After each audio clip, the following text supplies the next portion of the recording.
Fame's weird and I don't really like it. মানুষ তাদের মাথায় যত রকমের ফ্যান্টাসি নিয়ে চিন্তা করে তার মধ্যে সবচেয়ে বেশি আমরা প্রবাবলি চিন্তা করি ফেম নিয়ে। যদি তুমি একটা নর্মাল পার্সন হও, that is. Did you know, একটা স্টাডিতে 8 থেকে 12 বছরের বাচ্চাদের যখন জিজ্ঞেস করা হয়েছে তারা বড় হয়ে কি হতে চায়, 30% বলছে তারা হইতে চায় ইউটিউবার্স। তার মানে প্রতি 3 জনে 1 জন। প্রশ্ন হলো ওয়াই? ওয়েল, সবচেয়ে কমন অ্যান্সার হচ্ছে fame. Who would have guessed? আর যেহেতু সবাই ফেম নিয়ে চিন্তা করতে থাকে কিন্তু কেউই শেষমেশ পায় না, আমি এক সাহসী যাত্রায় পা দিচ্ছি to find out what fame truly means and how I feel about it. তো প্রথমে ডিসাইড করি এক্স্যাক্টলি কত ফলোয়ার বা সাবস্ক্রাইবার হওয়ার পর মানুষ একজনকে ফেমাস ভাবা শুরু করে। এটা জানতে আমি একটা পোল বানাইছি আর তোমরা ভোট দিয়ে এই নাম্বারটা সেট করছো 1 মিলিয়নে। তার মানে আমি এর ধারে কাছেও নাই। ওকে, লাইক ফেমের যদি একটা বড় পাহাড় থাকতো আর ফেমাস কেউ একজন থাকতো উপরে, আমি পড়ে আছি কেবল এইখানে। Isn't it ironic how যারা ফেমাস গান বানাইছে তারা নিজেরাই ফেমাস না? I'm just saying. So না, এই ভিডিও আমি ফেমাস কিনা এটা নিয়ে না, বাট যেহেতু আমি মিডিয়া অ্যান্ড এন্টারটেইনমেন্ট লাইনেই আগাচ্ছি, আমার অ্যাটলিস্ট অ্যাকনলেজ করা দরকার যে ফেম নিয়ে আমার কোনো না কোনো একটা সময় চিন্তা করা লাগবেই। সো আমি এটা করবো রাইট অ্যাবাউট নাও। সিন্স আমাকে এখন কিছু মানুষ চিনে কিন্তু ফেমাস যেহেতু ডেফিনেটলি না, আই গেস আমি ইন্টারনেট পার্সোনালিটি টার্মটার সাথে যাই। আই ডোন্ট নো, লাইক চিন্তা করলেই কেমন লাগে, কারণ আমি ছোট থাকতে ছিলাম এমন একজন যে ফেমাস মানুষদের হেট করতো। কারণ আমি ভাবতাম ফেম এমন মানুষই পায় যারা শুধু নিজেকে ভালো মার্কেটিং করতে পারে, কোনো ট্যালেন্ট লাগে না। I mean that is true to some extent, but যখন এই ধরনের ফেমাস মানুষ কমপ্লেন করতো ফেম কত হার্ড আর স্ট্রেসফুল, আমি বলতাম ও সবার ভালোবাসা আর অ্যাটেনশন পাওয়া নিশ্চয়ই অনেক কষ্টের। ও ইয়াপ, এটাই ভাবতাম আনটিল মানুষ আমার কাজ দেখা শুরু করছে আর আমি এই স্ট্রেসের ধাক্কা খাওয়া শুরু করছি। আর সেদিন আমি একটা জিনিস শিখছি যেটা আমি কখনোই ভুলবো না। It's all fun and games until the guns pointed at you. আমার বেহুলা ভিডিও ছাড়ার পর সব ভালো মতোই আগাচ্ছিল, ভিউজ অনেক উঠছে, প্রচুর সাবস বাড়ছে, মানুষজন জানা শুরু করছে। এটা একটা ওভারনাইট সাকসেস ছিল যেটা পাইতে অলমোস্ট 3 বছর লেগে গেছে। ফাইনালি মনে হচ্ছিল এতদিনে কষ্টের কাজ কিছুটা সার্থক হওয়া শুরু করছে।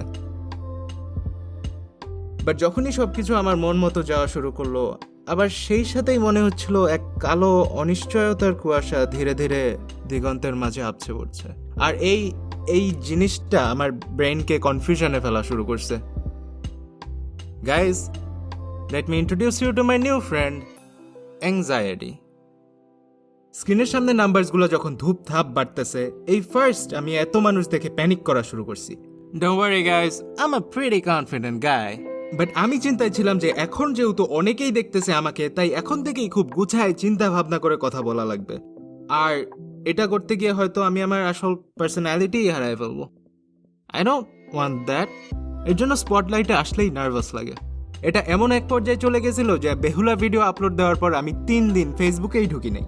শিওর আমি অনেক পজিটিভ বা সাপোর্টিভ কমেন্টসই পাচ্ছিলাম, বাট একসাথে এতজন বলতেছিল যে হঠাৎ ওভারওয়েলমিং লাগা শুরু করছে। আর আমি তখন ফেসবুক পার্মানেন্টলি ডিঅ্যাক্টিভেট করে দেবো ভাবছিলাম। এমনকি একটা সময় আঙ্গুলও হভার করতেছিলাম ডিলিট অ্যাকাউন্ট বাটনের উপর। বাট ইউ নো কেন আমি ডিলিট করি নাই? Is it because of the memes? It's because of the memes, আর I need my memes to be happy. But point হচ্ছে বেশি মানুষ থাকলেই আমার অ্যাংজাইটি কাজ করে। লাইক এর জন্য ফেসবুকে আমি খুব ছোট একটা ফ্রেন্ড গ্রুপ রাখি। আমার লিস্টে শুধু এমন মানুষই আছে যারা আমার কাছে ইম্পর্টেন্ট। সো তোমরা যদি দেখো আমরা ফ্রেন্ড ছিলাম আগে, বাট দেন এখন নাই, আই এম নট সরি। আমার এক পুরানো আইডিয়া ছিল যে মানুষ একটু ফেম পাইলেই রিপ্লাই দেওয়া বন্ধ করে দেয়, কারণ আমি অনেককে মেসেজ দিয়েছি কিন্তু পাত্তা পাই নাই। বাট এখন বুঝতে পারি যে এত মানুষকে ইন্ডিভিজুয়ালি রিপ্লাই দেওয়া আসলে পসিবল না, অনেক সময় লাগে। আমি চেষ্টা করি আমার ফেসবুক পেজ আর ইনস্টাগ্রামে সব মেসেজ দেখতে, এখনো পর্যন্ত পারতেছি, বাট প্রিটি শিওর কয়দিন পর হয়তো আর পারবো না। কারণ ব্যাপারটা হলো, হয় আমি সবার মেসেজ রিপ্লাই দিয়ে 6 মাস পর পর একটা ভিডিও দেব, নাইলে আমি অল্প কয়েকজনের রিপ্লাই দিয়ে প্রতি মাসে একটা দেব। তোমরা কোনটা চাও? I think we all know the answer. তোমরা প্রথমটা চাও, you piece of shits. So এটা ট্যাকল করতে আমি অনেক ফেমাস মানুষকে দেখছি তারা প্রিটেন্ড করে যেন তারা নিজে রিপ্লাই দিচ্ছে, বাট আসলে তারা দিতেছে না, অ্যাডমিনরা দিতেছে। আর এটা প্রথম জানার পর আমার অনেক বিট্রেইড লাগছে, মনে হচ্ছিল মিথ্যা বলা হয়েছে আমাকে। আমিও এটা করে আমার কাজ কমাইতে পারি, but that would mean I am being fake, and I don't wanna be fake. তার চেয়ে ভালো আমি রিপ্লাই দেওয়ার ভান না করে রিপ্লাই না দেই। আর যদি দেওয়াই লাগে, অ্যাডমিনরা রিপ্লাই দিলে সেটা মেনশন করে দেওয়া উচিত। বোর্ড হইলে আমি মাঝে মাঝে র্যান্ডম ডিসকর্ড সার্ভারে র্যান্ডম কলে জাম্প করি, আর কয়েকজনের রিয়াকশন দেখতে মজাই লাগে, স্পেশালি যখন তারা বলে ও মাই গড ভাই এটা কি আপনি, আই লাভ ইট। এন্ড অনেক সময় তারা নার্ভাস হয়ে যায় আমার সাথে কথা বলতে, লাইক আমি যেন খুব ইম্পর্টেন্ট কেউ একজন। আমি নিজেকে দেখি একজন রেগুলার কিড হিসাবে যে পছন্দ করে ভিডিও বানাতে, মুভি দেখতে, পপ, ট্র্যাপ, হিপ হপ এই ধরনের গান শুনতে, আর ফেসবুকে সারাদিন মিম শেয়ার দিতে। ইউ নো, রেগুলার জিনিস। ইনফ্যাক্ট তোমরা প্রবাবলি পায়ের উপর পা দিয়ে ভিডিও দেখতেছো এখন। ওয়েল, আমি সজাগ থাকার 90% সময় এটাই করি। এদিক থেকে আমরা সেম। বাট এখন বুঝতেছি কেন আমার সাথে হঠাৎ ইন্টারাকশনে পড়ে অনেকেই নার্ভাস হয়ে যায়। আই ফিল দ্য সেম যখন আমি আমার আইডলসদের সামনে পড়ি। হ্যাঁ, আই স্টিল গেট নার্ভাস যখন আইমান ভাই আমার সাথে কথা বলে। This is what happens. আমার একজন ফেভারিট ইউটিউবার এখানে, আমি কথা বলতে চাই। হ্যালো ভাইয়া, আমি আপনার সব ভিডিও দেখি। Oh thank you, means a lot. Okay, love you, bye. কি রে, তোকে কেউ ধাওয়া করছে? না, আমার আইডলের থেকে পালায় আসছি। বাট আমার একটা ফিয়ার আছে এই ধরনের ইন্টারাকশনে, যেখানে আমরা কথা না বলে আনকমফোর্টেবলি তাকায় থাকি। সিচুয়েশনটা দুইজনের জন্যই অনেক অকওয়ার্ড। আর আই নো তোমাদের মধ্যে অনেকেই আছে যারা হয়তো খুব একটা ভালো সোশ্যাল বাটারফ্লাইজ না। That's okay, don't be sad. Here, আমি একটা টেকনিক শিখাই দিই। যখনই কোনো ইউটিউবারদের সাথে দেখা হবে, জাস্ট দুইটা কোশ্চেন আস্ক করো। প্রথমটা হলো, আপনার সবচেয়ে উইয়ার্ড ফ্যান ইন্টারাকশন কি? এটা জিজ্ঞেস করে তুমি কথা বলার সুযোগ করে নিতেছো, সো অকওয়ার্ড লাগবে না, তার উপরে একটা ফানি আনসারও পাবা। It's a win win. যেমন আমাকে কেউ এটা জিজ্ঞেস করলে আমি বলবো, দুই একজন এমন ইমেল লেখে দেখে মনে হয় এক বোতল পানি ধরায় দিয়ে আসি, এত তৃষ্ণা, জিস। আর সেকেন্ডটা হলো, আপনার বানানো কোন ভিডিওটা আপনার ফেভারিট? এটা একটা ভালো কোয়েশ্চেন, কারণ তুমি তোমার ফেভারিট ক্রিয়েটরসদের আরো ভালোভাবে জানতে পারতেছো। যেমন আমার ফেভারিট ভিডিও আমাকে জিজ্ঞেস করলে বলবো, ইউ নো হোয়াট, আমি বলবো না। Alright, let's play a game. তোমাদের কারোর সাথে যদি আমার পার্সোনালি কখনো কথা হয়, তাদের শুধু বলবো special access, let's go. If you ever see me in person, জিজ্ঞেস করতে পারো। Now don't get me wrong, ফেমের ব্যাপারে যত কিছুই বলি, এর একটা মজার দিকও আছে। আগে কখনো বোর্ড লাগলে ফোন বের করে প্রিটেন্ড করতাম যেন খুব বিজি। প্রথমে মেসেঞ্জারে যাইতাম, কোনো মেসেজ নাই।